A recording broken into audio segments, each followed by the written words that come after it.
Welcome to the Star Treatment, the elite Dallas Cowboys podcast. I am your host, God's Child. Follow us everywhere at the Star Treat DC.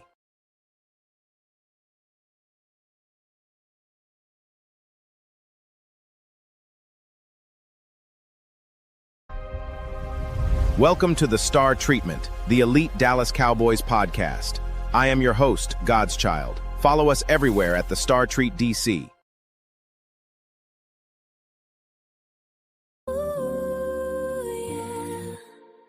City breathing after dark, leaving our exclusive mark. Tune in for the final scene. Yeah, you know just what I mean. The Star Treatment, Late Night Edition.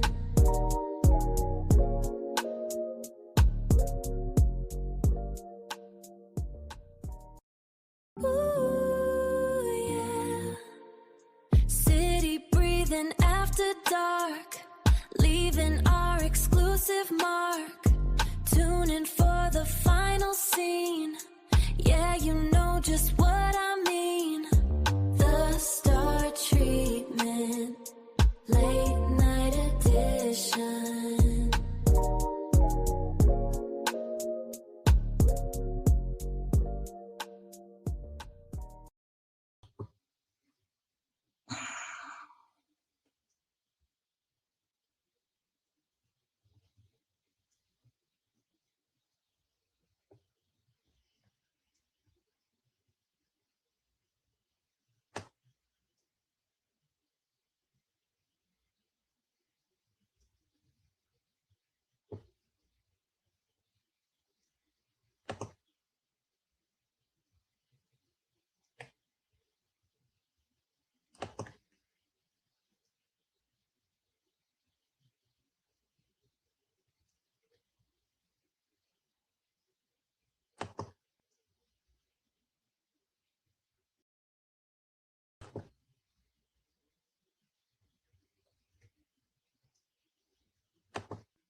All right, let's go.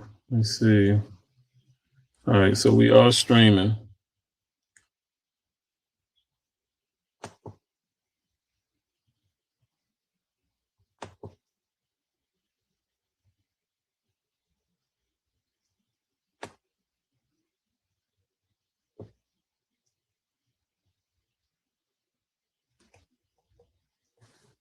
All right, let's see.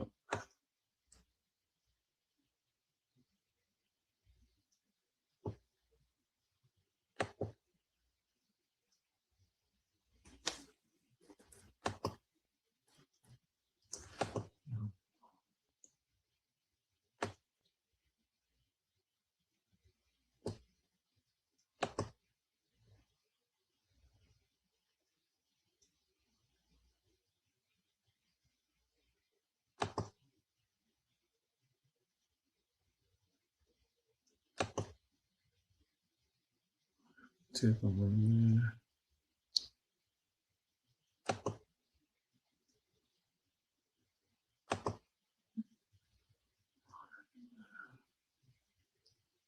there. I just need.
right, let's get into it. We're gonna go ahead and start the show.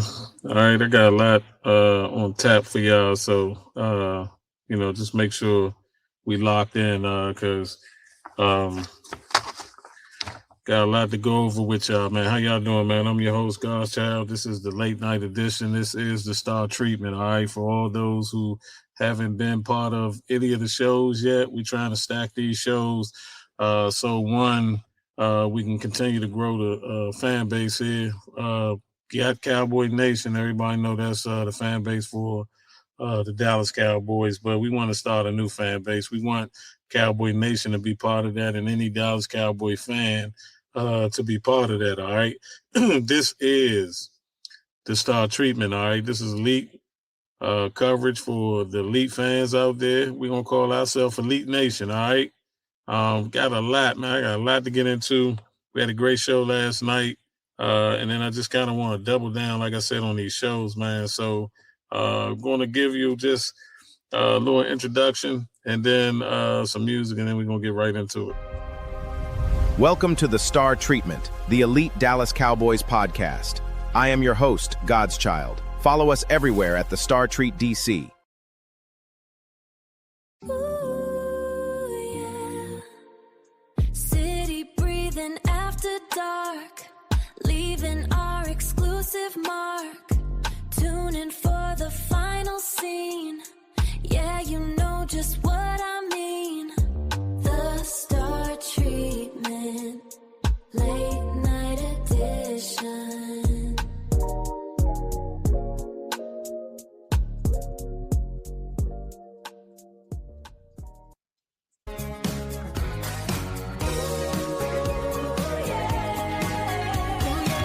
City sleeps, but the screens ignite underneath the neon starlight. You know you're getting the Star Treatment. The Star Treatment, Late Night Edition. All right, baby, let's get into it, all right? So first thing I want to talk about to Elite Nation, all right? This is a Elite Nation sports talk show, man, for the Star Treatment. It's all about everything the Dallas Cowboys. I wanted to get on here especially to kind of double down on what we went over last night. And on my off days, I try to stack these shows. And so we're doing part 3, all right, Late Night Edition, man. So, again, I'm always happy to bring the show to you because I always have a nice way that I bring everything together. Got a lot of talking points and some good subjects to talk about, and I always try to maneuver and make sure it's current, and then, kind of switch it up and not doing what a lot of these other platforms doing. Not saying that they're not doing it right, because I'm trying to be just like them as far as following things like that. But on the show, man, we're going to really deep dive into a lot of things with the Dallas Cowboys. So the first thing I want to do, man, is just give you a little intro, all right? So what's up with you, Cowboys Nation? What's up with you, Elite Nation? All right, welcome back to absolutely the best spot for Dallas Cowboy coverage. All right, it's Monday, all right, June 15th, 2026, and we live right now. We out here, man. Everything went down real nice today at Frisco. All right, thermostat was up. It was hot out there, sizzling. Practice field was real nice today. So today we're gonna break down a couple of the blueprints for your 2026 Dallas Cowboys. All right, we're gonna talk about the coach and reload. We're gonna talk about that franchise tag a little bit, maybe some possible deals that can still be made. Sophomore leaps for year 2 with some of the draft picks from last year. And then absolute dogfights been happening with the back end of the roster doing OTAs. And so grab your headphones, lock in, man, because we about to get it, all right? First thing I want to do is just kind of I've been really, really tapped in, man. I've been really listening to a lot of things dealing with the Dallas Cowboys and some things that's going on in camp. I just want to share a couple of things with you, man. So I got some audio that I'm going to queue up. and we're gonna talk about it. All right. First thing I just kind of want to talk about is what they doing, man. I believe they stacking on being able to spread that window out for that and for some of the players that have been there the last 3 to 4, maybe 5 years. Just being able to build on top of the trade and then taking those picks and going getting Quinny and demanding that Kenny Clark be in that trade as well, and then having a good offseason. Having even better drafts, and then getting the coaching staff in there, CP doing his thing, and hear a little bit about him in OTAs. He was mic'd up, so we'll let you hear a little bit of that. But we're gonna talk about legacy building first and foremost. So we're gonna tap in.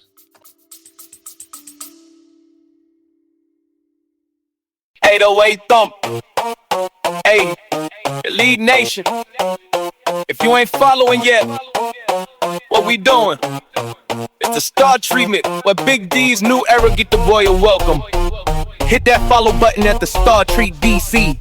THE Star Treat DC. Again, that's at the Star Treat DC. Drop a star in the comments, slide in the DMs. Tell a friend to tell a friend we moving as a team. Godchild signing on. Stay royal.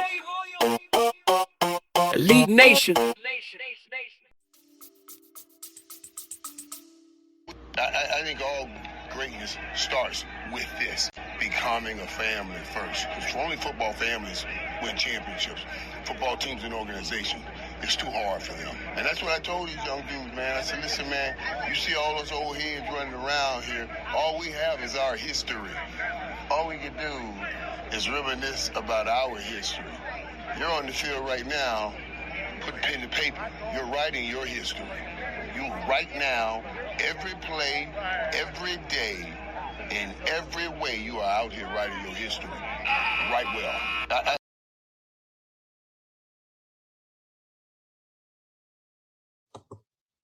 That was Michael Irvin talking about what he been seeing with some of the young players, and that too, man. Of course they got a good relationship, but Michael Irvin, synonymous with always bigging up in the Cowboys, and sometimes he get the pom poms out a little bit too much at times when you want to hear him kind of say certain things too. But man, Mike, I love him, man. I love him for what he always been to the Cowboys, what he done for us as an organization, being part of the triplets, being part of a lot of people tell you it was Mike Irvin, the one that stirred the pot and kept everything going as far as the veterans and being a young buck coming in there from Miami, used to winning and having all that swag with him, and being able to be coached by his coach in college and then wear that star and wear it well, man. He the reason we talk about the 88s, when it comes to the wide receivers and things like that. So Mike input reaches a lot, man. A lot of people listen when he talk,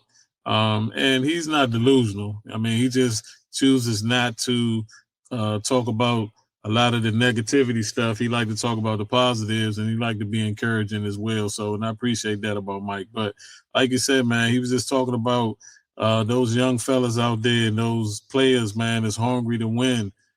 Some of the draft picks coming in. Caleb Downs, man, really grabbing him and talking to him about what it's going to take, man, at this level to carry on with what he done at Ohio State and Alabama, I believe it was. One year, I believe it was there.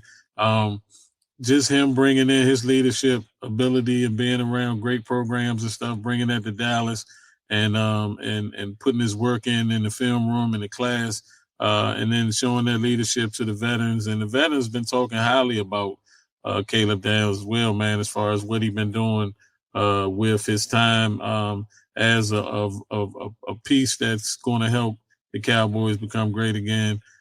Quinny Williams, Kenny Clark, a lot of those players, man, on the defensive side that are the hogs and the muscle. I've been talking about how Caleb been been a rug rat, man, in the film room. A lot of times they're looking for him around the facility. Kind of find out when they looking for him, man, he right in that film room. So again, Mike talked about the culture, man, and talked about what it's going to take to not only grab the bull by the horns, but to make an impact in Dallas. And the only impact that most of us really care about in Dallas is not just winning, but winning championships and doing it with swag like we did for all them years, man. Like I said, when we beat people, we beat the best that it was to beat, and we beat them. We ain't just, edge them out and things like that. We physically beat them on the field and physically won those games when we was hoisting Lombardi trophies back to back to back. So, and even going back to them Roger Staubach years and them setting precedents back then as well. So, again, he said that they have to take their pen and write their own legacy, and it starts today. So I really like that, man, from Mike talking about that. So I want to talk about first segment, man, is going to be about the Christian Parker era, right? And so what does that mean? The defense got overhauled. Like I said yesterday, we could talk about the elephant in the room. Last year, defense was absolutely a disaster, man. Under the previous regime, all right, we wanted to understand where we were going. And we looked at it, the cold hard facts, and it was just none. Nothing came to fruition when it came to the 2025 Dallas Cowboy defense. Man, their ranks was abysmal, man. Scoring defense, they was the highest in the league with giving up 30 points a game. So you had an offense that was providing 30 points a game for you, and then you had a defense that was giving up 30 points a game, man. Tell me, how is it possible for you to have an offense that was that prolific? And again, they want to be better. I'm hearing CD and I'm hearing that, and they say, hey, man, we wasn't the number one offense in the league. We scored a lot of points, but we wasn't the number one offense. I believe you could have been that if defense could have got a couple of stops in each one of them games and give you a couple of more possessions. You could put points on the board. But again, the scoring defense gave up 30 a game. Total defense was 30th in the NFL. Passing defense was 32 in the NFL. And on third down, the down that counts, they was the worst defense in the whole entire NFL on third down. You ain't beating nobody, man, if you can't get off the field on third down. So with that being said, the defense was at a historically underperforming, and just is exactly why the front office pulled the trigger on in January 22nd and hired one of the youngest defensive coordinators in the league, Christian Parker. Everybody called him CP. He's one of the youngest defensive coordinators in franchise history. He brings an absolutely championship pedigree to the division from the rival Eagles. And they were sick to their stomach when we snatched them. So, and I keep harping on this. So many outlets, so many people close to football, and I'm talking about close to good people that got knowledge of Christian Parker, man. He was there when Denver first started to assemble that top defense that they got, and still got. He went over to the Eagles and did his thing there, man. He's been under Fangio. He's been under, I believe it's Vance, and when he was at Denver. He's been under some good defensive coordinators, man. So he bringing his own little flavor to the table. Just to give you his resume, we're going to start from the beginning. In 2013 or 2016, he was the defensive back and recruiting coordinator for Virginia State and Norfolk State. All right, Parker runs a highly modern fluid gap half system is derived from his time being under Vic Fangio. And then in 2017, 2018, he was the defensive analyst at Notre Dame. All right, remember them years when the defense was so good? He was part of that. And he was also at Texas A&M under Mike Elko. All right. And then in 2019 to 2020, he was the defensive quality coach, control coach in Green Bay under Mike Pettin, who developed developed Jair Alexander. Then 2021, 2023, he was the defensive back coach for the Denver Broncos, where he mentored Patrick Surtain too, the second, and Justin Simmons to all-pro seasons under Christian Parker. So then from there, he was in 2024 to 2025. He was the pass game coordinator and defensive back coach for the Philadelphia Eagles, who won the Super Bowl under him. And he guided them to the number one pass defense and top 5 scoring defense in 24, and then top 5 scoring defense in last year. All right, so just putting that in perspective, and then we hired him in that present time. He's our defensive coordinator. All right, so like I said, he learned under Vic Fangio. He had an emphasis on heavy pre-snap communication and disguise and post-snap coverage packages. He's letting his elite athletes make plays with a clear mind instead of overthinking. And I hear a lot of that from OTAs, just listening to him call out things and coaching people up. To help him install his philosophy, CP assembled an aggressive and high-energy coaching staff that starts with Marcus Dixon, who's the defensive line coach who worked with Quinny Williams for a lot of his career. So he's in there, former NFL defensive lineman, highly respected developer of interior trenches with a focus on heavy-handed and run-stuffing structure. All right, then Chidori Uze Drubu, who's the outside linebacker edge. He's an elite young pass rusher specialist who focuses on setting rigid edges and turning premium edge rushers loose. All right, so we got some rushers who he gonna need to definitely coach them up and work with them. Christian got a hell of a defensive coordinator staff, man, defensive coaching staff, and he got big confidence in them. All right, Dimitri Brim, linebacker coach, former college standout, specialized in fast flow, side to side, sideline, off the ball run defense, and modern zone dropping techniques. Then you got BD Jordan, pass rush specialist. His technique is masterminding and renowned for being a private trainer that especially brings out and builds exotic type sub packages for rush patterns. All right, so roster turnover, out with the old, in with the new. Parking unit will feature at least 7 new starters from week 1 compared to last season. I said that on the last show, that there's 13 people that either started or played significant time last year on defense that are not there. All right. Then you get you clear out all that. Front office helped to clear that out for people that was underperforming, some legacy players, and then hand the keys to CP so that he can do an incredible job with a hungry young roster. All right, and then the crown jewel, some of the additions, the front office traded up to get phenom Caleb Downs out of Ohio State, 11th round overall pick. They paired him with some elite foundational anchor pieces up front, Quinny Williams, Kenny Clark.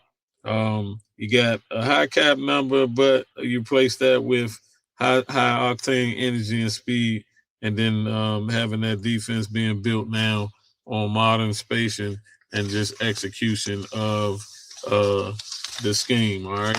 So, man, I could just, go on and on and on, but just want to kind of give a little sound bite right here. Just a little small breaky break, and then we're going to get right back into it. You are listening to The Star Treatment Late Night Edition. All right. Late Night Edition, and we talking all Cowboys. City breathing after dark, leaving our exclusive mark. Tune in for the final scene. Yeah, you know just what I mean. The Star Treatment, Late Night Edition.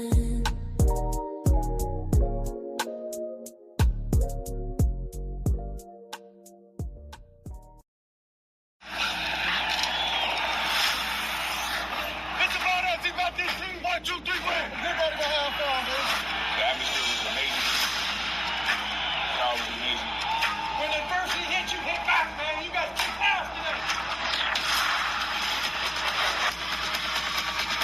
another movie produced by me.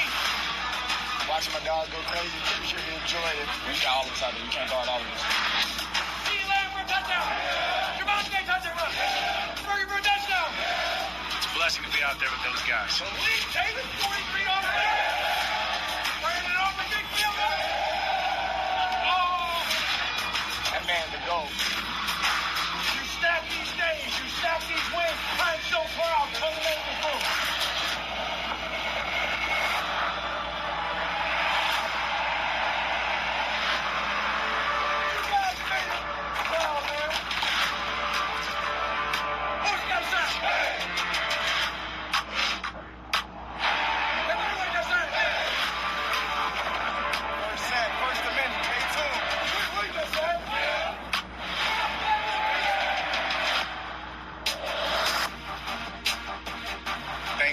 Thankful heart you got to show it, being able to come out here and serve others. You can get a hug. Look, hugs go around. What's up? Give me a hug. There we go. Oh. Merry Christmas to all my beautiful people out there. We got Sam in the house.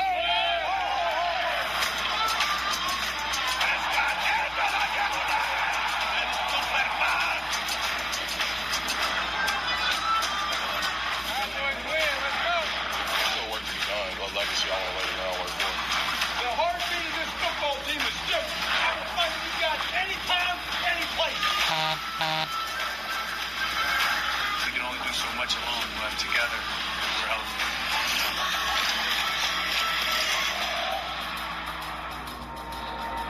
Build a monster.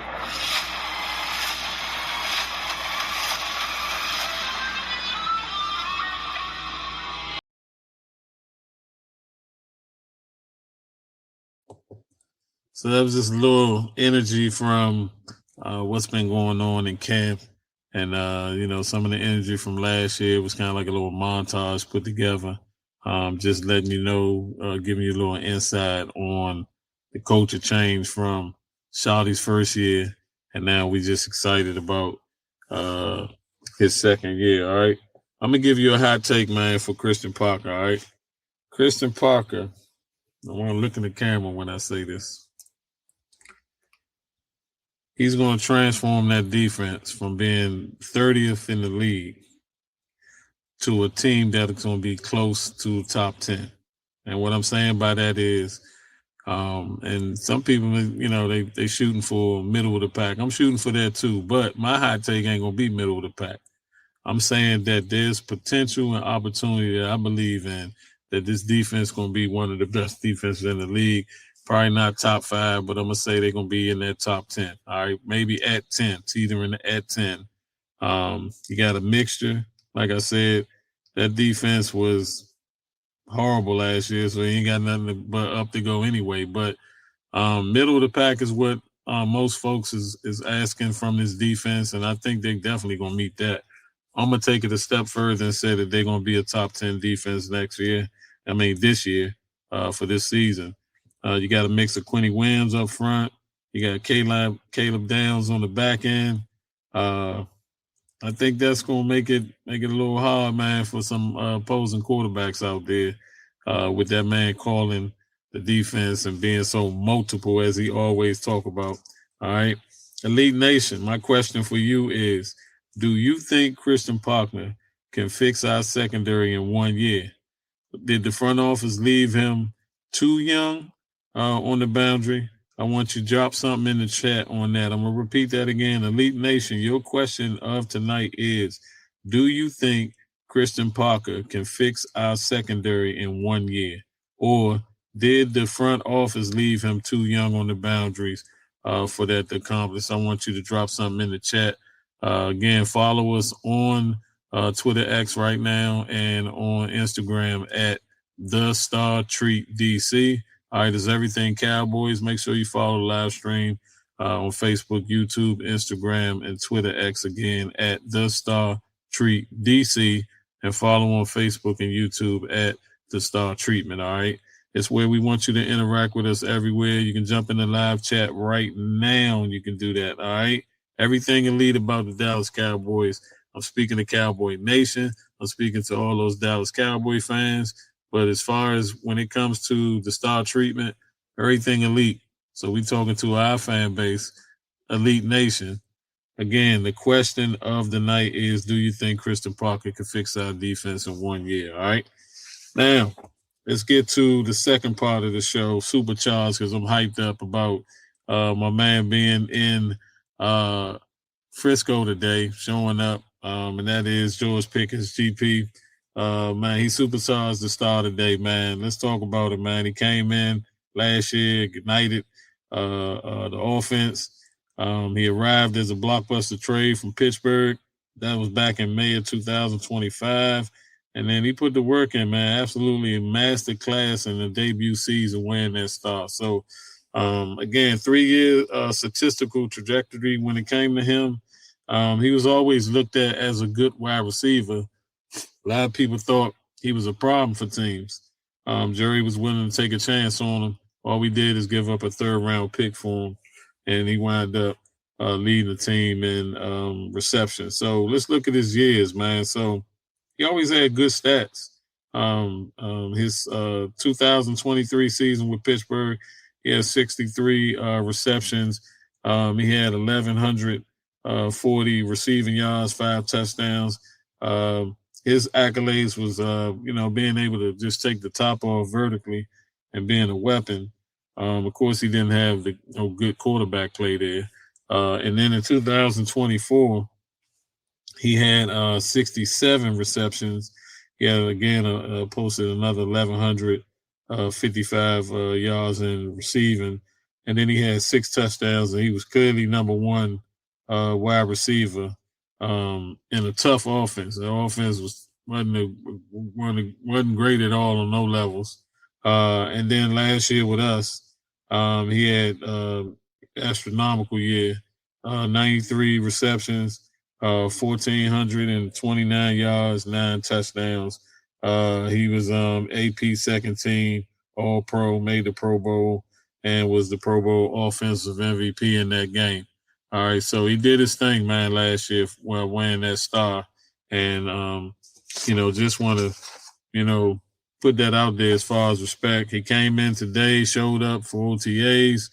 On February 27th of 2026, the Cowboys officially placed the non-exclusive franchise tag on GP, which prevented him from walking. And GP signed it, man. He signed it on April 29th, meaning he's locked in for this season. It's a 1-year rental, most people saying, but we can sign him long-term. The number is going, if you look in the mirror, it's going to be, right now it's booming in the wide receiver market. So if it's going to be long time, you're probably going to expect the Cowboys to make a deal, something like 4 years, around 132. That'll have it like at 33 mil on the average. And that'll be roughly about maybe 85 million in guaranteed money. All right. They can do it. People talking about they can't do it. They can do it, man. They always, I can tell you, Stephen Jones, he be working his wonders, man. When deals get done, he do get them deals done and make them fiscally responsible for us to be able to kind of flip them and turn some of that money into accelerated signing bonus. That way you kind of spreading the money out a little bit and able to use some money each and every year with those levers in there to be able to have a lot of room when it comes to cap. We just had some years where we was carrying dead money for a minute. And last year was that year where we kind of was able to kind of get away from some of them contracts. And again, now you're able to have money to play with. And so we went out and took the money and spent it on some good players and kind of signed some players to some good deals. And so kudos to the Joneses for doing all those things. All right. So what's the benefit mutually for both GP and the Cowboys? So if you look at it from Pickens' standpoint, he just go out and absolutely ball out again with Dak Prescott at the helm and CD on the other side. And I said last night, you got A1 on both sides. You ain't got no A1 or AB. I hear a lot of Cowboy fans talking all crazy, talking about CD is wide receiver too. I ain't even doing that. I ain't talking silly and stupid like that. No way you can call that man receiver 2, and he one of the top 5 best wide receivers in the league. And he been doing it at a high level. And GP came in and balled out, but you remember CD had missed a game or two with an injury. So his stats was a little down last year, but as far as touchdowns and things like that, his numbers were still up there. With him being able to have single cover matchups, because you got to pick your poison with them, it's going to maximize him as far as being able to get the same production from him, maybe even better. He's always a 50-50 type dude that you can just throw the ball up. He made catches with 2 people on him consistently. So his ability on the big stage is one of the best in the league. So you got him and CD, and then you got Ferguson, and hopefully if Fanoy step up and Kayvon do what he been doing. Some people call Kayvon a trick pony. I like the trick pony that keep stretching that defense and keep running past people in them zones and things like that and being able to get easy touchdowns. Then for Dallas, you just secure arguably one of the most terrifying wide receiver duos in the league. And so doing that, you have both wide receivers. That duo should definitely continue to keep pushing each other, stretching the boundaries of what they could do together. And again, extend the window for Dak Prescott so that give him even more of an ability to be able to dictate. And then if Christian Parker can do his thing on the other side, now you got a defense that can get people off the field and maybe stop them in certain points of the game to get a ball back to that and CD and GP and the running game and let that offensive line do what they've been doing. And man, that's a growing pain for the league if those things can come together that way. All right, so close up, George Pickens walked in on the practice field today and spinning the football and had a massive grin on, and he said, I'm here to work. And the tag is handled. So now it's about getting that chemistry down with that, and Dad talked about it. And I listened to Shoddy talk. I'm going to let y'all hear a little bit. He talked about talking to him every day, being locked in with him. CD was talking about it. You know, they got a good relationship. And that's just nice, man. So at some point, you know, you're gonna look at it. The league league ain't want to see him walk through the door. They want to see drama. So you ain't get that now. So League Nation, we building something special, right? My other hot take is gonna be George Pickens will outperform his contract last year. I ain't gonna say he's gonna outperform CD, but he's gonna outperform what he did last year, and I believe CD gonna do the same. All right, so you got that, and then you can pretty much command that $135 million I talked about a season. That's just a wrap. You can wrap that up. All right, Elite Nation. Again, my question for you, like I had a question before, if we pay GP that contract $33 million a year long term alongside CD. You think that's too much cap tied up in 2 receivers? I want to know on Twitter X right now, man, and on Instagram. I want to know. The question again for Elite Nation is, would you pay GP that $33 million or more in a long-term contract for 4 years, which is going to take that long, and then have him alongside CD? You think that's too much money tied up in 2 receivers? And I want to know what you think on Twitter X and on Instagram on that question. All right. Now, this the part right here. This is the meat right here. This was something I wanted to tackle. And that is on the third segment, I want to talk about Coach Shoddy in year 2. All right. So again, we looked at the man steering the entire ship, Brad Schottenheimer. All right. Heading into season 2, hit the head coach of the Dallas Cowboys after taking over from Mike McCarthy last year. Schottenheimer led the team in highs and a highly uneven record. All right, 7-9-1.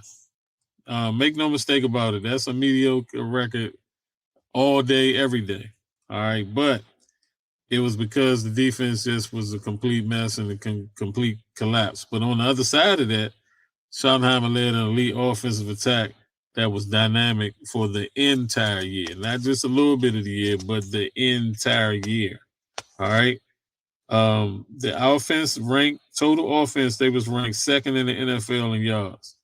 Scoring offense, they was ranked 7th. Again, that's because you got a defense that can't stop nobody to allow them to get the ball back, because I guarantee you, middle of the road, top 10 defense, I'm calling it, you're going to get more opportunities. Our offense is going to be the number one offense in the league this year.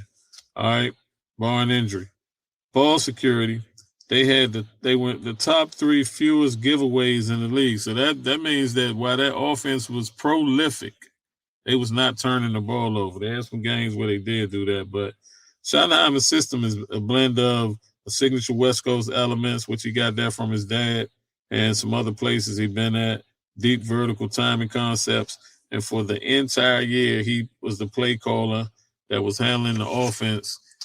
His offensive staff includes some key position specialists that'll push the offensive line, and you've seen improvements. Booker was a standout as a rookie, taking people lunch money on the field last year as a rookie, and he just keep talking about getting better and better and better.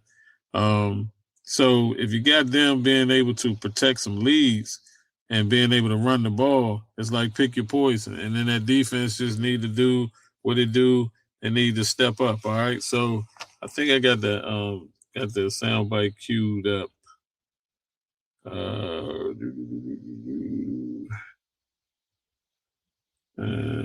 Let me see if it's this one. See if it's this one. What you were saying before you Hey, let's talk later, because I agree. Whatever you guys were saying, I probably agree. Calvin Watkins, Dallas Morning News. You got Sam Howell, you acquired him offseason. Obviously, you got Joe. Just how have they been looking? It's very early. How have they been looking so far? Both doing good. You know, like we've talked about, Calvin, this is one of those deals where it's not real football. We're doing way more 7-on-7 than honestly I like to do, because I don't think it's real football. Quarterbacks like to get maybe not chased, but, it's part of the game. And so, but they're both doing good. We're rotating them evenly. The first week was Joe getting most of the 2s and Sam mixing in, and this week it's the other way around. But it's going to be a fun competition, and I love how they're pushing each other to be great. Did Joe not do something enough for you to say, going into this year, he's my number 2 guy? Or is it more about we want to create competition? Yeah, I think we're always trying to raise the level and improve the room any chance we get. And we've been very fortunate here, having some really great, young men that are competitors filling those spots, but you're always looking to build as much depth as you can. And a guy like Sam Howell, when you think about it, it's crazy. Sam Howell has more starts than Cooper Rush. Which is, because he started the 1 year at Washington, or I think the entire year. He's been exposed to been in a lot of different systems, which I think is great for all of us. Clarence Hill, DLLS Cowboys, this little housekeeping to start off. Who's not practicing for the wedding or whatever? Well, I mean, there's lots going on, so I actually have my handy-dandy thing, because I knew you were going to ask me. Really what we're dealing with, Duran's doing great, coming up foot. Ezraku's excused today. He's doing great. He's dealing with something personal. Jonathan Mingo's got a groin strain. He'll be limited mocks and walkthroughs that you guys don't see. Jalen Thompson's dealing with a little minor pec strain, nothing crazy. And then I'll let you guys know Matt Hennessy is having neck surgery today. He had a disc issue that showed up, and more than likely, no timetable, but more than likely probably PUP guy for us. Oh, is on here or not here? He's here. Yeah, he's here, yeah. I mean, you got time for a honeymoon. I mean, the wedding's fine, but the honeymoon can wait a couple weeks, right? Pickens is not here, right? Yeah, no. Okay. You talked about competition, and you certainly talked about competition back to quarterback. What does that look like at left tackle? Is it open competition? Are they alternating reps like they're doing it backup quarterback or is it Tyler DeLuce? No, same thing. So week 1 was Tyler Guyton with the ones, and then week 2 actually started in phase 2. So this week I think Tyler's back. Tyler Guyton's back with the ones this week, but it's been a full week. What we're trying to do this year a little different. I think it's better. Again, as we evolve and grow and I learn, is let them do it for a week, or a number of practices, so you get a chance of, hey, had a bad day, had a good day, but you want to see it more consistently. So we're giving them really kind of 3 practices in a row to get those reps and to work with those guys, but it's an open competition. And again, both those guys are fighting hard for it. They're both working really, really hard, both on the classroom or in the classroom and off, and it should be a fun one. Are there any other position like that where you're purposely rotating? Is that doing the same thing back up running back, or are you going to tell you any other position like you're doing like that? Yeah, I mean, most of them where there's not a true established guy, like we're excited. Let's talk about the running backs for a second. Javonte, obviously tremendous year last year, but we're really excited about the young guys with Jaden and Phil. Malik Davis, we know what he is. Izzy's a guy that, we really like coming out of Pitt. So, I would say really most positions that don't have a established, like a no-brainer guy, we're creating competition, and we're also moving pieces around. Like you're going to see Kobe Durant, playing corner but playing nickel. You're going to see Caleb Downs playing safety, playing nickel. You're going to see, Marist moving around doing different things. So we want to create competition. Now's the time to do it because, again, we're getting through the installs for the first time, and then when we get into training camp, it heats up a little bit more. Did you mention CD, by the way? CD? They're part of that group? Yeah. CD's not here today. Yeah, he had excused absence. Hi. Hey, how you doing, buddy? A quick Pickens question. Yep. Obviously, he's not been around next week if he's here for the mini camp. Do you anticipate limiting his work just because you don't know where he's been or what he's been doing exactly? Yeah, we'll be smart. I have no questions. He's working, but what you don't want to do is put a guy in here that you don't know exactly where he's at, Todd, because let's be honest, we don't truly know how much running he's doing, and he's obviously a great athlete, but we'll be smart, but there's plenty of things he can do from the mocks to the walkthroughs and get him back into the system. But again, if we're cautious, it's just because we want to be cautious. It's not because we don't think he's not working. We think he's putting in the work and preparing to have a hell of a year. And then we've heard. They are. See, they're fired up. Yep, they're out there. We've heard a lot of coaches talk about a second-year jump for players. For you, what's a second-year jump as you go into your year 2 as head coach? I mean, it's obviously going to start with more wins. Getting the culture to continue to grow. Like I said, I think in one of the deals this year, the culture has been really fun to create because you got a lot of new faces, and we certainly weren't expecting as many changes on the defensive staff that we ended up making. But I'm excited about the culture. But at the end of the day, it's going to come down to wins and losses. I feel much more comfortable in year 2. I think I've got my hands around more of the things that I want to, and I've also been able to really do a after action report on myself and making little tweaks throughout, and just much more comfortable. What are some of those things you've gotten your hands around more, do you think? Well, I mean, being more involved in the defense early on, that's a big one. Being more involved in special teams, being really the head coach and in charge of all 3 phases, and having a handle of that. I think, the personnel side of it has been good for me to dive back into the 3-4 world. And then practice schedules, meetings. I'm a big guy on don't rinse and repeat, and try to change things up. But we'll make some adjustments to some of the practice schedules we do for training camp and things like that. Some of our daily schedule, and even the way we practice during the season. So all those things have come from me doing after action reports of myself, but also talking to some of my peers and asking them how they do it. Guys have been doing it for a number of years, and I've been fortunate to have.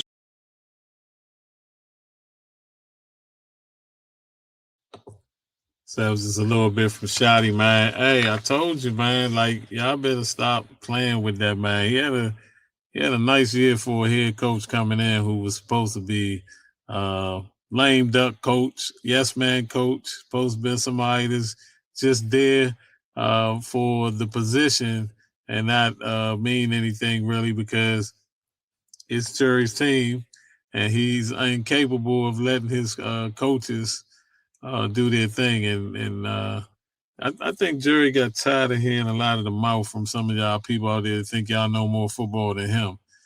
He's in the Hall of Fame for more than just what he done with the Dallas Cowboys. All right, businessman, been able to impact the NFL and push the NFL forward. Y'all gonna stop playing with him, and I think he was just like, he's just tired of it, man. Like some of it was him contributed to a degree. He stopped a lot of the podcast after the game stuff, coming out in the media and giving y'all all them sound bites. He been cleaning that up the last 2 years. I noted it going back 3 years ago. All right, but it was really noticeable last season, and it was so much noticeable that people couldn't stop talking about it this year.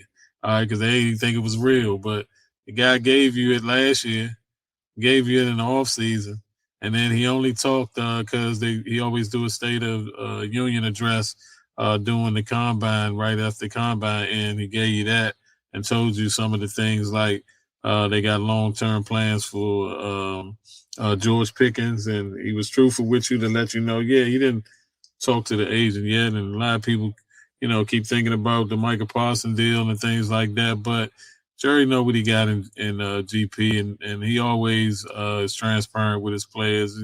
Blow smoke up their ass. He pretty much tell them what he want to do and get their feedback and input, and then he try to do things that are human and of an owner that has always taken care of his players. All right, so I wasn't worried about that at all. But you heard Shoddy talking about the things he learned from year one. And being a little bit different, a little smarter, and kind of doing things a little different this year. Even this season, he said he's going to do some things a little different.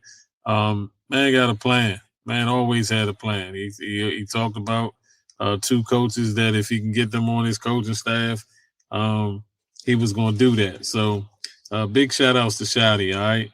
My hot take is Shoddy offense going to finish number 1 in total yards and scoring this season, and they're going to have a complete masking with the defense being able to turn some people over and get some mistakes that'll secure multi-year extension for him. So I believe he's going to, like I said, lead the league. The Cowboys on offense going to lead the league in yards from scrimmage, and they're going to lead the league in scoring as well.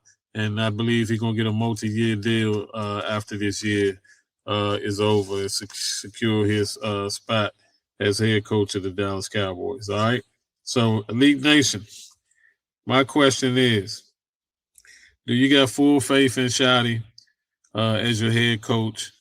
And in his debut season at 7-9-1, does that give you pause? I want to know right now on Twitter X and on Instagram, do you got faith in Shoddy and what he going to be able to accomplish this year, or do you hit the pause button? All right, let's talk about the defensive leap from a couple of players that I wanted to highlight and talk about. So Christian Parker defense, it's going to work. He got I believe 3 young phenomenal pieces that must make a big impact from last year to this year. So we're going to take a look at them, all right? They stand physically and statistically. I believe that these 3 players, if they show upgrade, one of them need to stay healthy. The other 2 needs to just make an impact and build on what they're learning in the classroom and under Christian Parker and the rest of the defensive coaching staff.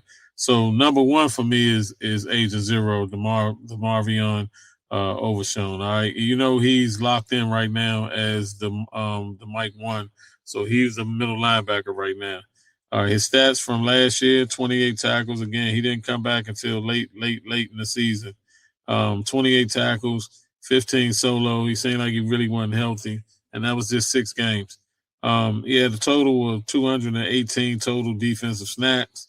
He got an injury history. He missed 12 games last year due to a lingering knee injury. that he started the season with. And then the final 2 games, he had a late season concussion. All right, so the outlook this year is he's fully healthy, completely shredded the knee brace. Parker has explicitly told Overshown that after the draft that he will move him to Mike linebacker, which he already did. And then he's going to be the sideline missile for him and absolutely make it hard on these quarterbacks from his defensive standpoint. So he'll be able to handle some of the pre-snap modifications closer to the line of scrimmage, get a better feel of the game so he can make decisions quick, because that's what we lacked on line from all our linebackers last year, man. They could make a decision on no plays before snap or whatever. And, again, terrible. All right, Murs Leofau, all right? He started out with us at a good year that first year. Second year, I believe they just didn't use him right. All right, so, again, he had less snaps than Overshown had, and he only played 6 games. All right, he had 200 snaps, 16 solo tackles, 6 pressures, and 1 sack. Injury history is mostly health been it's been rotational, so it's not like he was had any healthy problems. He just wasn't in the rotation. All right, and that was in his rookie year when they had a schematic change, and you know what it was. His defensive game was terrible, but he had solid PFF grades for run defense. But he just struggled in coverage a little bit. His PFF grade was 28.5, and I just think that was because he just was unsure of himself, being taken out so much that he couldn't get a feel of the game a lot of times. So the outlook for him in this year is going to be that he's going to take heavy rotation as the wheel. CP already told him he's going to use him as just a raw downhill power, plug in internal run lanes, just tear it up. Take over those gaps in his half system setup. The third player that I wanted to highlight was Siobhan Revel Jr., the quarterback. Last year he showed some flashes, but again he was extensive on the boundary on snaps. In the 17 Christmas Day thrill against Washington, he finished with a rookie campaign of 35.2 PFF grade across limited action. Again, he has a history of injury. That's why he fell to the 3rd round out of East Carolina, while he was touted to be one of the best corners in that same draft. All right. He was rehabbing a collegiate AC tear that he suffered in September of 2024. Dallas still drafted him, brought him along slow. Last year, he didn't see the field until I think it was like game 8 or 9. And then that was when they kind of said, all right, we want to see what you can do. So he still had a little bit of lingering issues from the injury. He flashed a lot of elite and lateral mobility with length and everything to be able to defend that sideline. And then that'll be opposite of Deron Bland, which they've been practicing together in OTA. So, visually, you got Overshown talking to reporters post-practice, hyped up, just got married and everything, sweat dripping on his face, looking a little bigger in the upper body. And he said CP came up to him, met him right after the draft and said, "You my Mike." And that was CP coming right up. So you're going to run the show, he told him. It's going to be a lot of traffic to play through. But you'll be closer to the ball to make a play on every play, and that's something that Overshown said he loved. So my hot take is going to be that Demarion Overshown, he'll have over 100 tackles this year, and he'll notch about 5 sacks, and that'll make him a Pro Bowler, starting at Mike for Christian Parker and his defense. So my question for Elite Nation is, which of these 3 young players will have the most crucial success in Christian Parker defense? Will it be Overshown? Will it be Leofau? Or will it be Revel Jr.? Again, I'm asking you. Hot take for Elite Nation tonight. The question is, which of these young players on defense will make the most crucial success this year? Will it be Overshown? Will it be Leofau? Or will it be Revel Jr. All right. My fifth segment, I want to talk about a couple of players who we picked up in the undrafted free agency after the draft. It was two players I want to talk about, and then two players from last year that flashed a lot, one more than the other. And we're going to talk about the two players from undrafted free agency that we picked up. All right, so they either going to be bubble watches for Frisco and OTAs as far as standing out. And these players, they're going to have to fight, man, for their lives to probably make the team. I think one of them, two of them is three of them, really.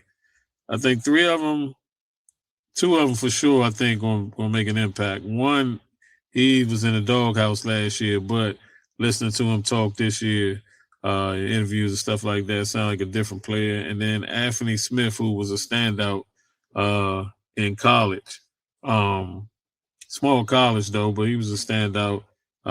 He needed to make an impact, too. So we're going to talk about the players that specifically going to be on the bubble, and we're going to talk about some of them that flash, and we're looking forward to them making an impact. So one is Ryan Flournoy.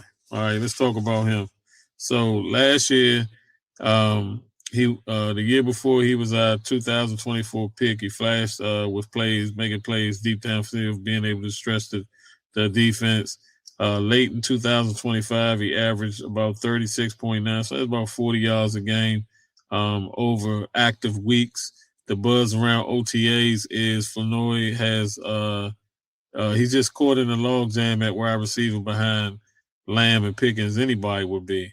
But I said that if he builds on next year, he can display a massive upgrade for that third receiver to run alongside them and the tight end Jake Ferguson. So he's going to need to make a massive impact on special teams. So he's going to have to be like a chain mover to be able to pick up, in certain plays and downs and passes that has his name on them. He's just going to have to make those plays like he did and avoid being cut. All right, so there's five players I'm actually going to talk about. The other player is Jaden Blue, the running back. We drafted him out of 5th round of Texas. I liked him at Texas, even though some people say he couldn't break the lineup to be the starter, but they used him a lot down the stretch. So that says a lot in that year when they was on the road to NCAA college football championship. He was the starting back in that, I think those last 5 to 6 games where they leaned on him. So with that being said, he spent a lot of his rookie year in the doghouse. All right, so the buzz is that Blue has absolutely been the talk of Frisco. All right. I listened to him, like I said, talking some interviews.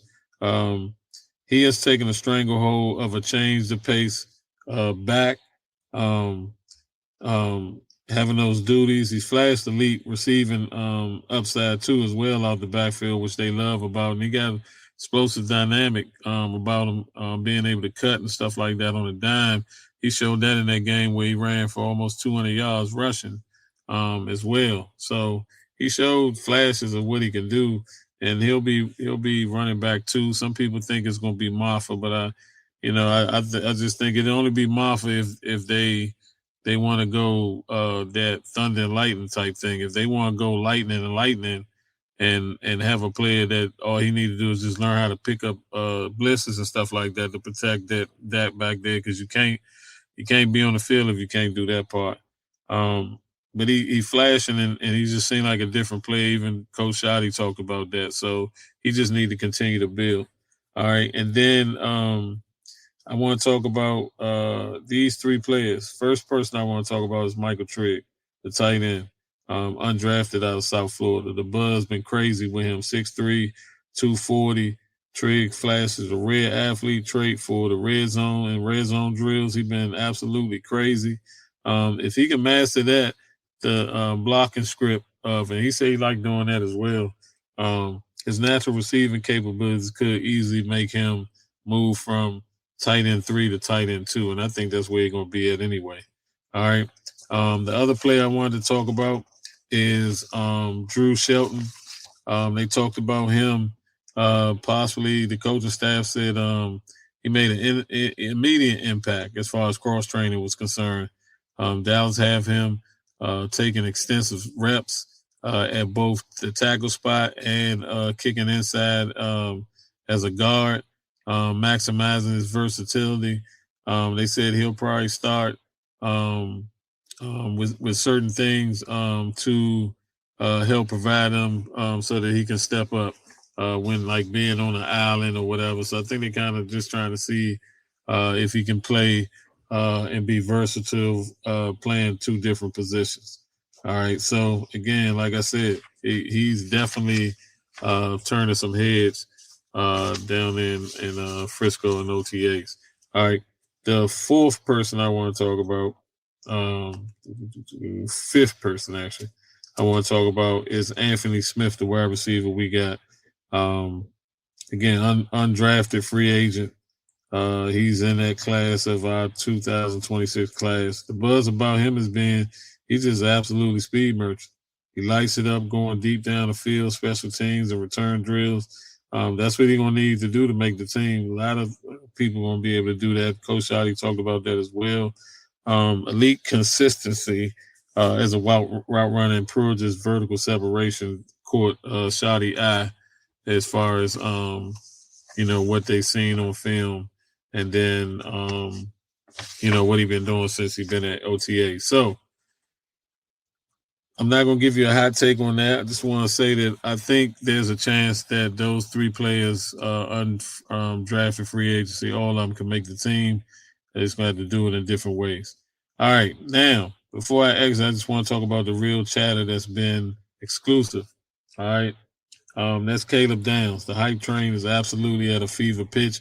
Veterans are really talking about him already, calling him out. He's calling out Automos like he a fifth-year vet already, man.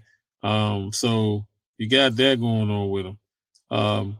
Dallas is actively seeking to try to make a trade for a veteran physical linebacker and to be inside linebacker to compete with Marcel to provide some experience and assurance policy just in case somebody get hurt.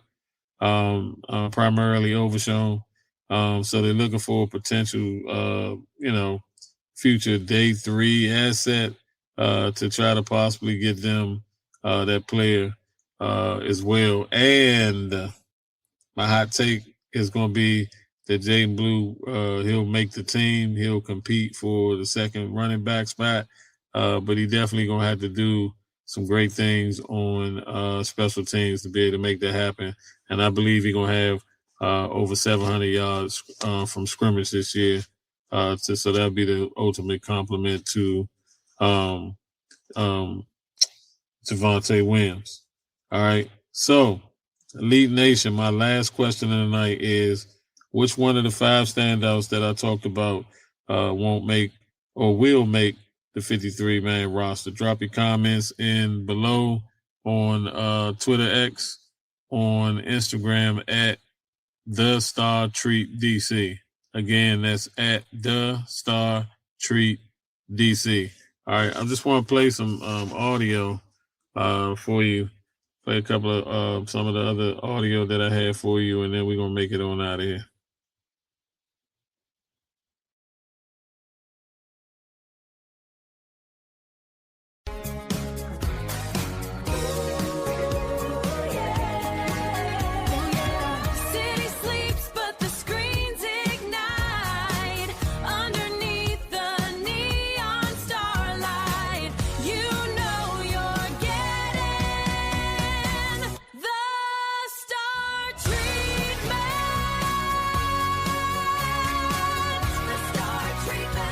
Late Night Edition. Ooh, yeah. City breathing after dark, leaving our exclusive mark. Tune in for the final scene. Yeah, you know just what I mean. The Star Treatment, Late Night Edition.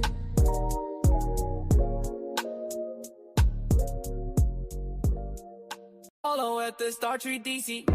Again, that's at the Star Trek DC. Stay royal. Stay royal.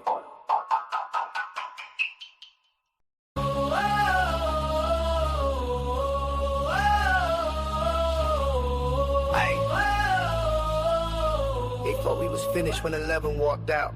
Kenny in the middle. James Houston cleaning the house. Bland on the boundary, rebel on the rise. New era defensive, open up your eyes. Doomsday reloaded, we ain't banned. We ain't break. 11 dudes flying. Bring whatever you make. Hey, yo, wind the chop. Digging a pocket. Scanning the field, 2-1 receivers, that's a wax seal deal. CD on the slot, pickers on the boundary, pick your poison. Defense, ain't no recovery. Star to star, gold all on them, throw it up. A1's coming down with it.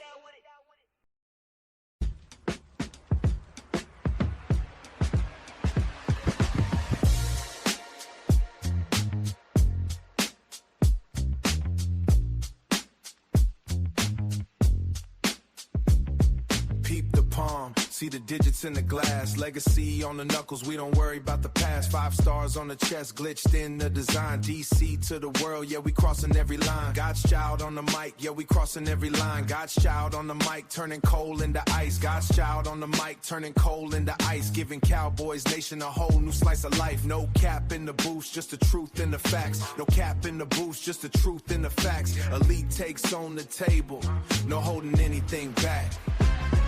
Get that real star treatment, May 20th if we lock in.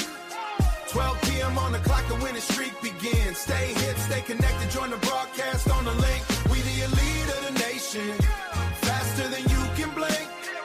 The Star Trek DC, yeah, that's the handle, that's the crew. Bringing 5 rings of proof and a vision that's brand new. Navy blue and the gold, yeah, that's the color of the blood. From the turf to the booth, we rising up out the mud.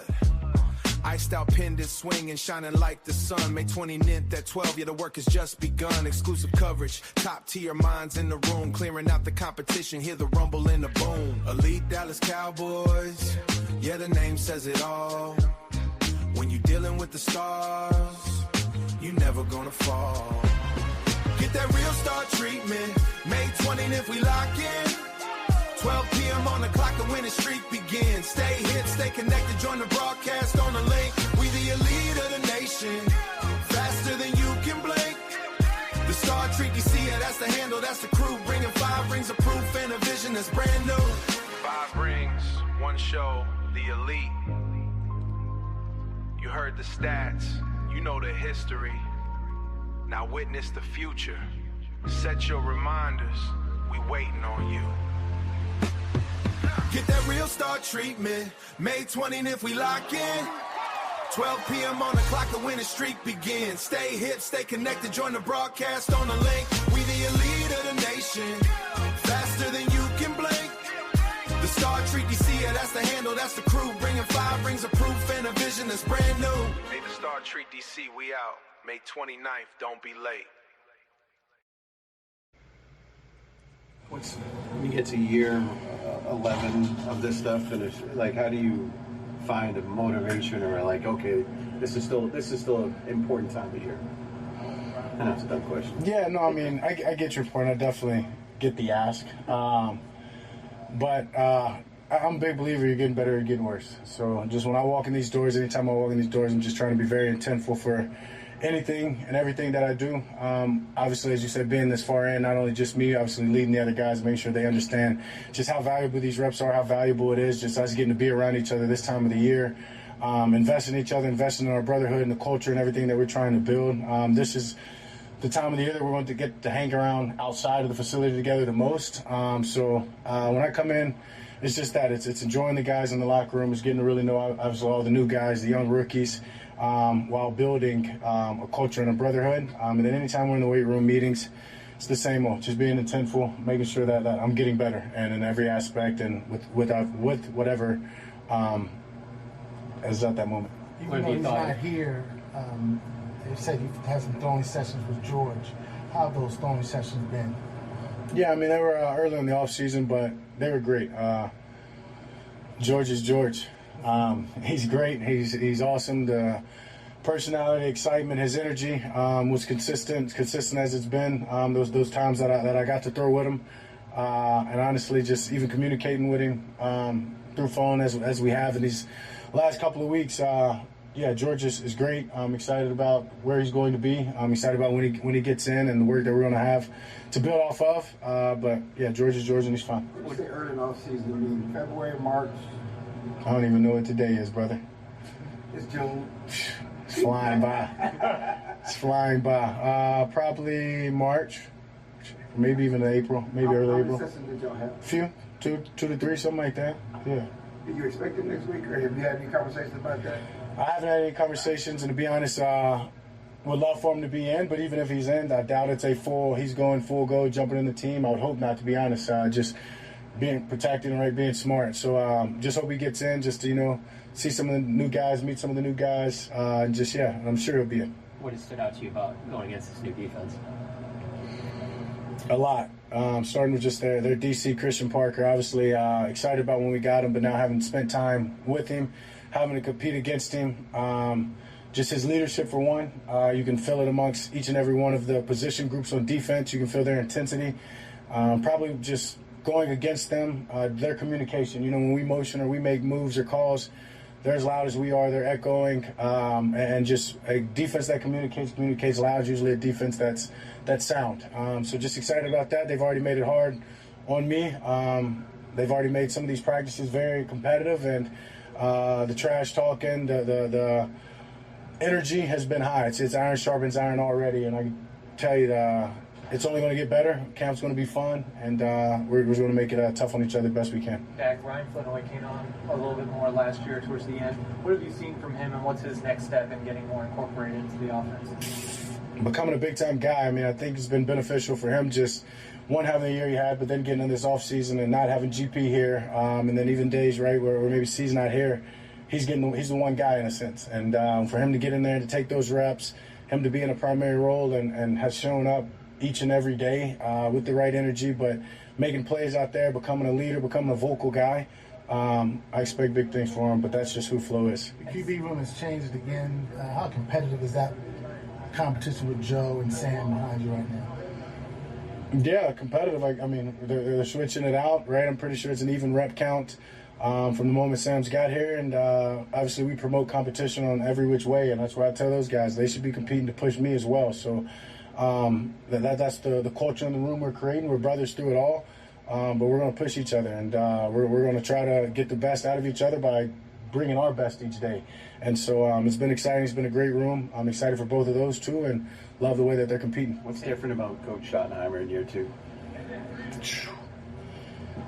A lot. I mean, honestly, I think that would be. It's hard to say this early.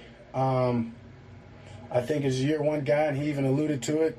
He wanted to be the main voice, making sure he's kind of the only voice, and he was. To now, he's still the voice, but he's given the players and this culture that we're building, and encouraging some of these other guys, these leaders, to step up and creating more leaders and more on a more ownership, I guess you can say, like from the players, and we're feeling that, whether it be our leadership council, whether it just be in our individual rooms. He's promoting guys to speak up, all ages, and guys have really taken on to that, and it's been fun watching guys step up into these roles and help grow this culture. What's different about this offseason for you? Have you slept up a little bit? You ask me that every offseason. Every offseason. It's the black. It's the black. I've been had the six-pack. I don't know where you've been. I had the six-pack. But no, not really. No, not really. Nobody changed at all. Just piggybacking on what you did last year. Piggybacking on what I've been, yeah. Stress may help lose a little weight here and there, but we're good. You opened that door. I'm just kidding. I'm going to shut it right there. Getting better or getting worse, what are you working on to get better on the field? You had a great year last year. Yeah, I mean, one thing that just jumps out is the footwork. It was obviously last year was I added some drops into the game, whether it be play actions or whether it just be more 5-step from the gun. So just going into year 2 in that, trying to make sure that's not even a thought process, that my footwork is second nature, and just little nuances in that. Just trying to get better, whether it's turning my toe here or there or keeping my base a little bit wider. Always just trying to push the envelope. What excites you about Jaden Blue? Yeah, obviously a guy that came on last year that had some moments, some flashes, but a young guy that's very, very talented. He's growing. His ears are open. He's listening.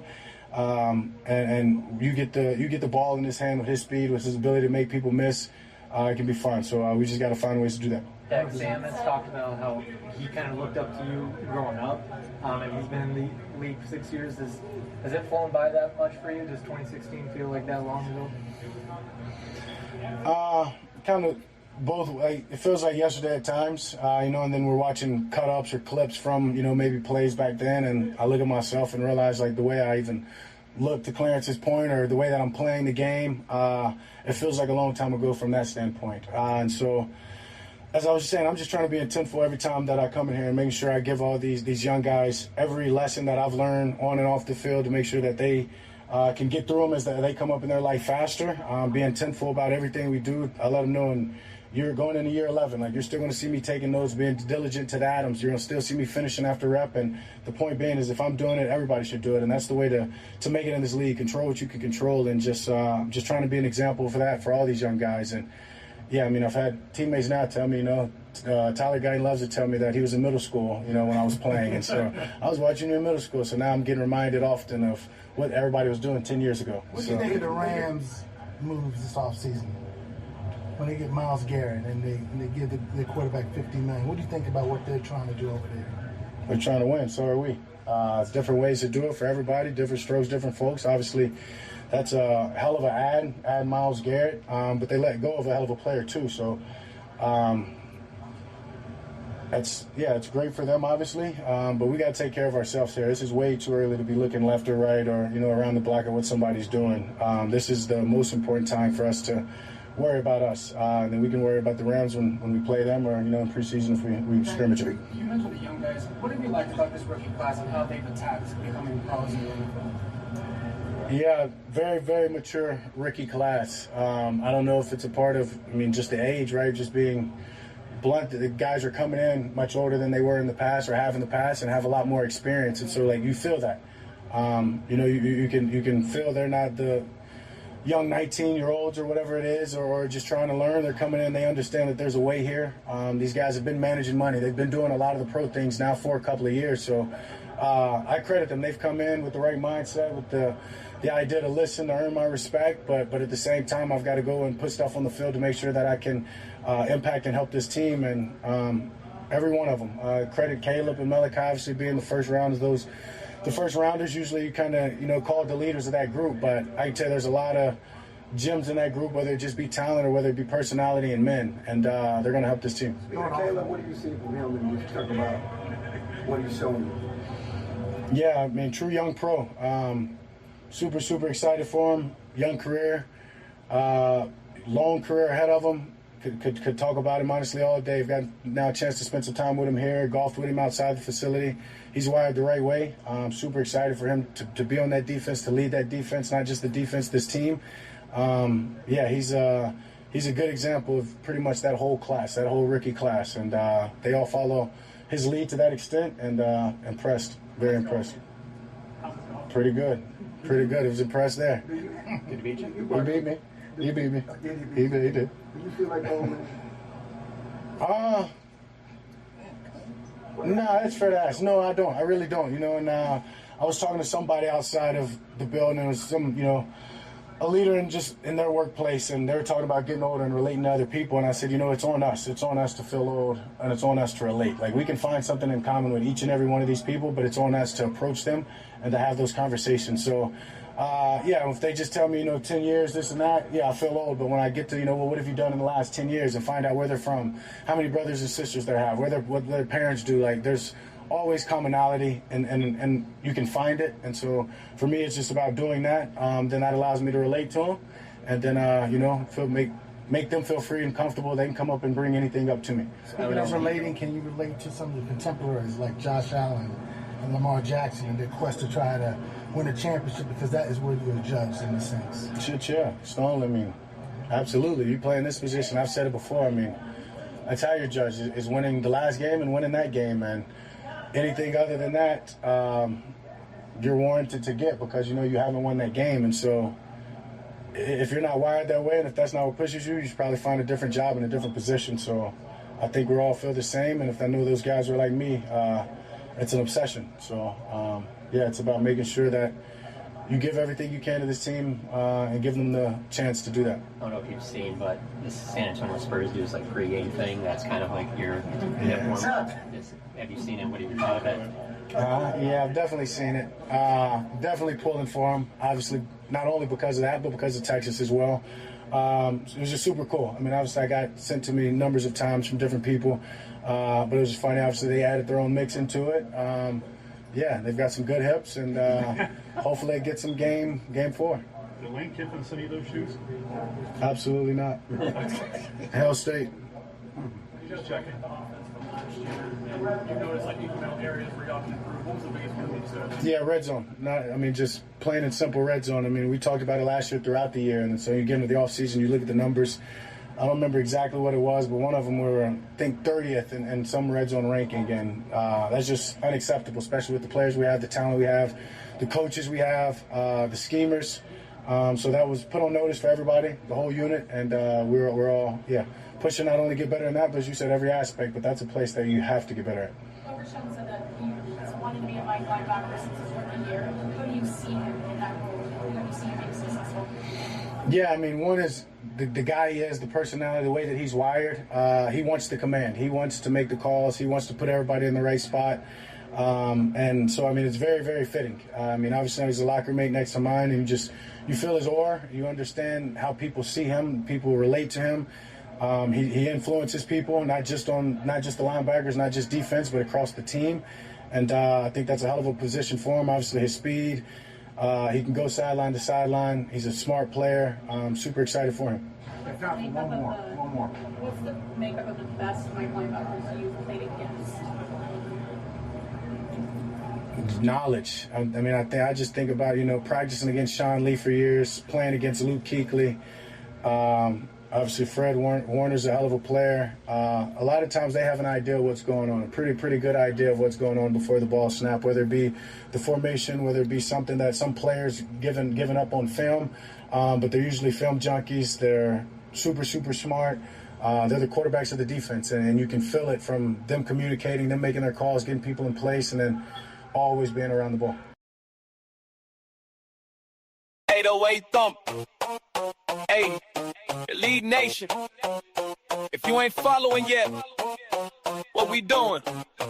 It's the Star Treatment, where Big D's new era get the royal welcome. Hit that follow button at the Star Treat DC. THE Star Treat DC. Again, that's at the Star Treat DC. Drop a star in the comments, slide in the DMs. Tell a friend to tell a friend, we moving as a team. Godchild signing on. Stay royal. Elite Nation. All right, man. You listen to the leader of the team, Dak Prescott, talk about just trying to get better in year, I believe, 11 for him, trying to get better at his position, and then letting it start with him and setting the tone so that everybody else can follow his lead. All right, so a lot of good things, man, from the sound bites. I hope you appreciate it. I had 2 on here, kind of went an extra 30 minutes over because I wanted to make sure that the content and everything that was put together today was talked about on the show. Those 2 sound bites, I'll just save them for the next show. All right, make sure that you follow us again on the social medias, on Twitter X, on TikTok, and on Instagram at The Star Treat DC, the Star Treatment Podcast, everything elite to Elite Nation. Is everything Dallas Cowboys and more. Follow us on our live stream on Facebook and YouTube at The Star Treatment. And again, on Instagram, Twitter, X, and TikTok at The Star Treat DC. Help us grow by liking, sharing, and interacting with us everywhere. Jump right in the live chat as we're streaming live. And you can even still put comments in there after the show goes in the podcast form. And we're just trying to stack the shows right now to get us on all of the podcast platforms so that we can grow that way as well. I need your help, though, trying to grow so that we can live stream on Facebook and get some of the streams and stuff up in the subscriptions, the subscribers, and the folks following us on Facebook and YouTube so that we can stream live to Facebook and YouTube as well. All right. So we're trying to be covered on all of the platforms. Again, Star Treatment, a podcast, everything elite for Cowboys fans everywhere, Cowboys Nation, and what we call here our fan base, Elite Nation. Follow our live stream on Facebook and YouTube. We got to get those subscriptions up and got to get those followers up so we can live stream on YouTube and on Facebook. But you can follow us at The Star Treat DC. Again, at The Star Treat DC. Again, at The Star Treat DC on Twitter X, on TikTok, and Instagram. All right. And if you're listening to the show right now or watching us on Twitter X, which we're live streaming, and on Instagram, we're live streaming right now.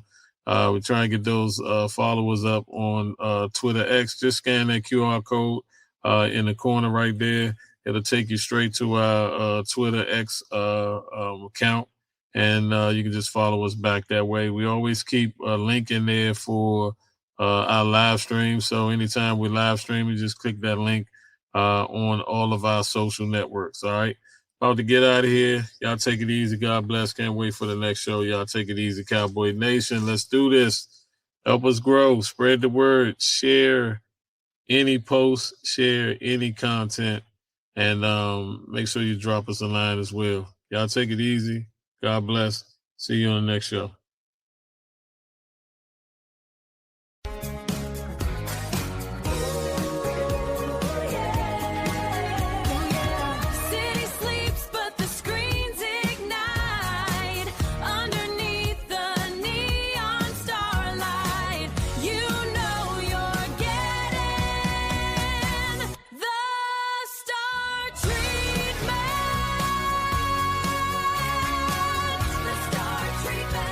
Late Night Edition. Ooh, yeah. City breathing after dark, leaving our exclusive mark. Tune in for the final scene. Yeah, you know just what I mean. The Star Treatment, Late Night Edition.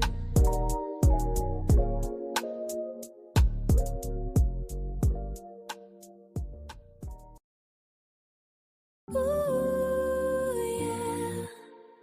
City breathing after dark, leaving our exclusive mark. Tune in for the final scene.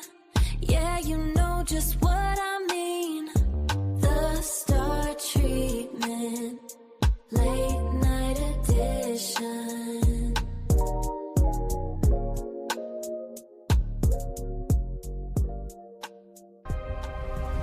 Welcome to the Star Treatment, the elite Dallas Cowboys podcast. I am your host, God's Child. Follow us everywhere at the Star Treat DC.